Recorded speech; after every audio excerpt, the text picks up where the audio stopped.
As a child, nobody really understood why I acted a certain way or why I had such difficulty with social situations. I have a hypersensitivity to sound. I can't simply filter out or tune out background noise. Other people's conversations, when I hear them around me, I take all of it in and hear all of it. Sound can quickly get extremely overwhelming to me. It's not about just having a dislike for loud noises or not tolerating them. It's something that deeply affects me at every moment of every day. My name is Belen Sheridan and I'm 20 years old. I am neurodivergent. Autism is a spectrum and each experience differs from the other, and so do people with autism. I can only explain my own experiences, how having autism affected me personally when I was growing up.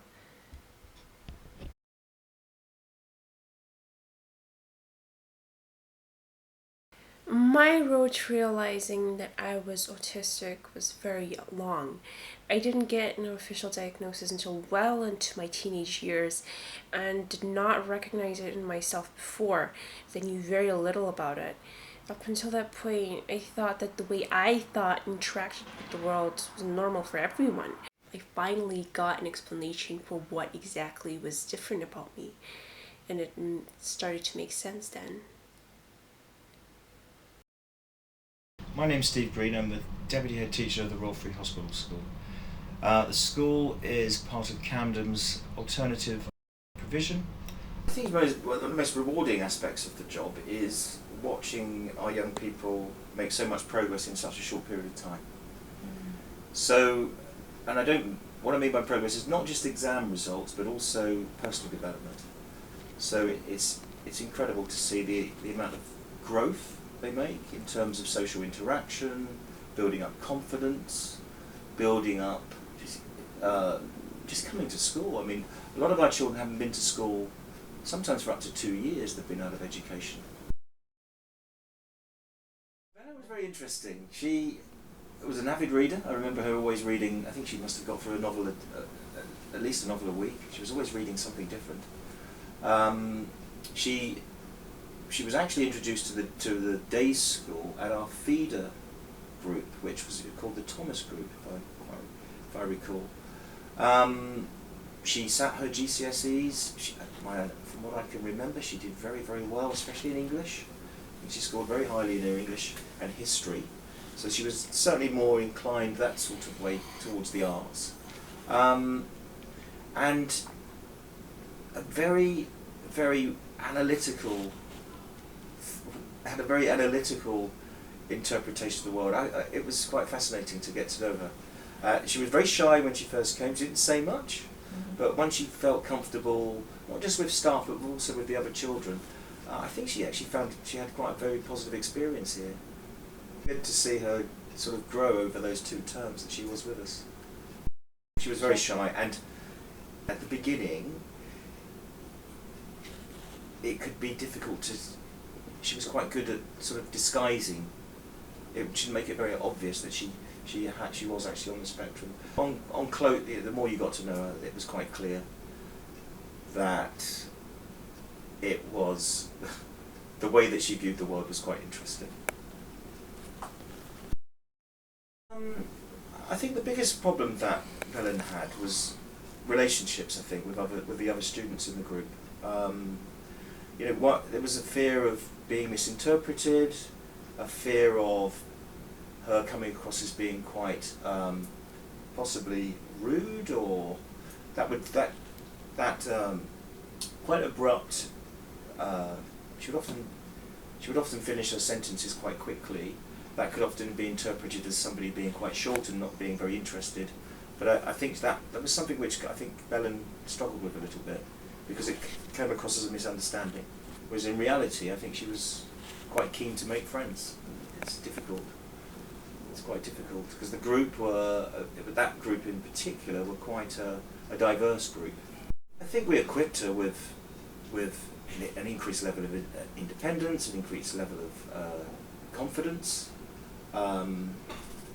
She acquired strategies to broach conversations with people, where when she first started, she wouldn't speak to anybody, and we had some minor issues around attendance at the beginning, but once she felt comfortable within the group, her attendance was brilliant. In fact, I remember she made such an improvement. She was nominated for the Jack Petchey Award for improved attendance and just increased ease within the group. So that was really something to see. It was really something interesting to watch somebody grow like that, from somebody who hadn't been in school for a while.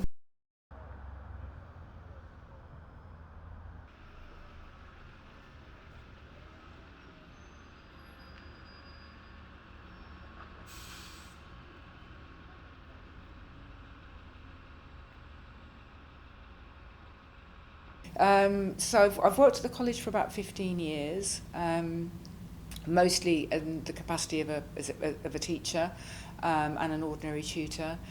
We set up the Inclusive Sixth Form about 6 years ago. So I've been working with that particular group, or looking after that particular group for the last about 6 years now.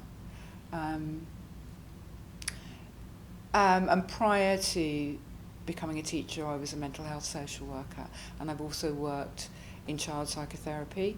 So this kind of group really has enabled me to kind of bring in my previous skill set into the college, which has been good. And really what we're seeing, I think also post-pandemic, is a huge increase in the number of students who are coming through mainstream education who have quite significant difficulties in accessing ordinary education. So I think the demand for this kind of service is going to be, is ever increasing at the moment, for a number of reasons, I think. We live in a complicated world. And it's interesting that I think some of the things that technology, for example, technology's enabled someone like Belen to access education. I mean, she herself said, if the world wasn't the way it is in terms of technology, I would never have been able to do this, which is kind of true to a large extent. Having said that, a number of the students who suffer with mental health problems, technology is sometimes part of the problem as well. So it's a kind of, it's a complicated world we live in, which both helps and doesn't help young people in their journey through education. So when Belen first came, she was I was proud of her for coming. Actually, the first time she came, she went to the wrong campus. I remember that. I spoke to her on the phone. She'd gone to Southgate, and I felt dreadful. Anyway, after that, she managed to come by herself. We had a nice chat, got to know her a little bit, got to know what she could and couldn't do. And as I say, she was very clear that she wanted to be a writer, that she wanted to do A-levels, but that she really couldn't cope with the ordinary classroom. So that's where we came up with the plan of the 3 weekly visit. I also had to get agreement with her subject teachers. So that was quite important as well, because she needed to do subjects where attendance wasn't crucial. So it would have been difficult if she'd have wanted to do science, for example, because you can't do experiments at home. But because she wanted to do humanities subjects, and those subjects had quite a lot of coursework anyway, it was ideal for a remote programme. And we hadn't done it. Belen was the first student that I've had who's never attended any lessons. We've had some people on reduced programmes or mixed and matched it, but Belen was the first that we've kind of tried this particular bespoke programme with. So as time went on, I think she got familiar. She knew where she was going. She knew who she was seeing. She knew what the conversation was going to be. she was very good at taking on board advice as to how to improve her grades. She's a natural reader, which is perfect for the subjects that she did, and a natural writer, which again lent itself perfectly to the things that she was studying. So yes, she's achieved well. She's completed the course. She did the exams, which were hard work. One of her English exams was a 3-hour exam, and completed her extended project, which was this beautiful novel that she wrote. Never complained about the workload. Always enjoyed her learning. It was rewarding for all of us concerned with her education.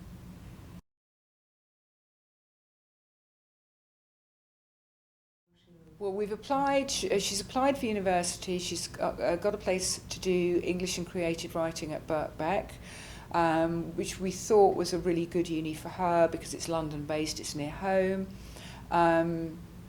It has the right course. It's also a university that's not got a reputation for being the party university. It's got a lot of part-time students.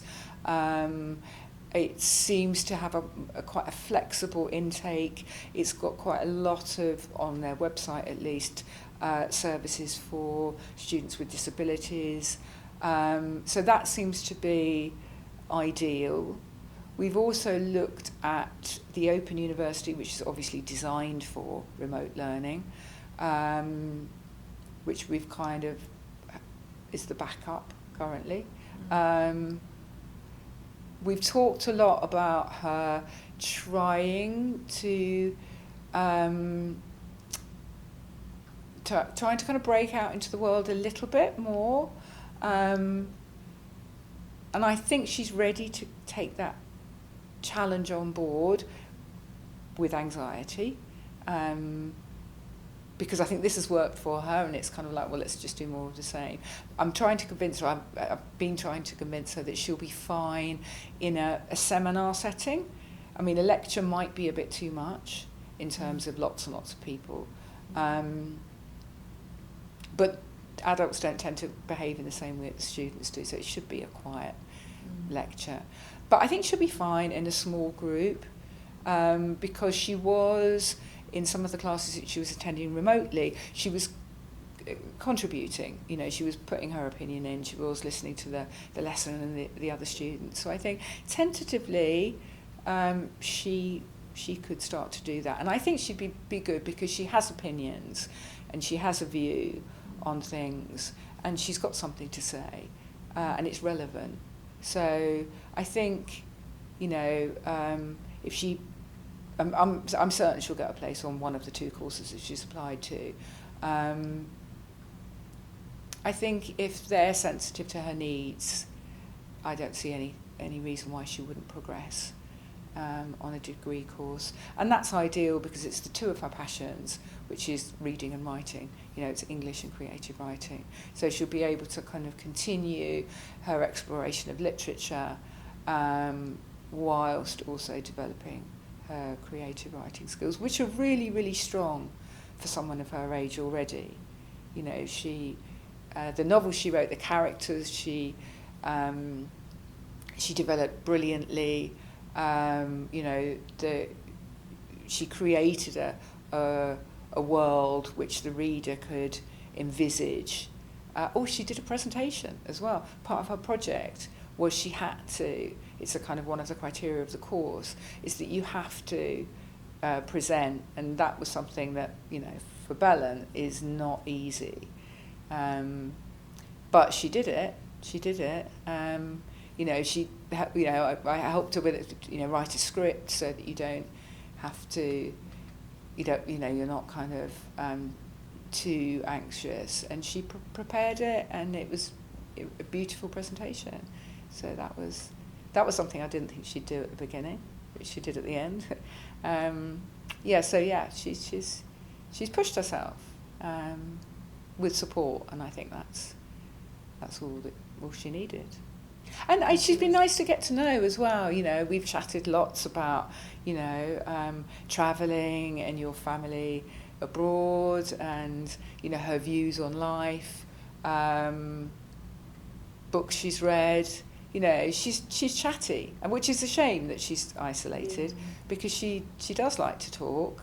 She likes conversation. So some of the time that we've spent with her, as well as obviously looking at work, has just been to kind of get to know her as a person as well, and make her, or try to not make her, but to allow her to understand that relationships can be pleasant, not necessarily frightening, and hopefully she's grown in that area as well over the 2 years that she's been here.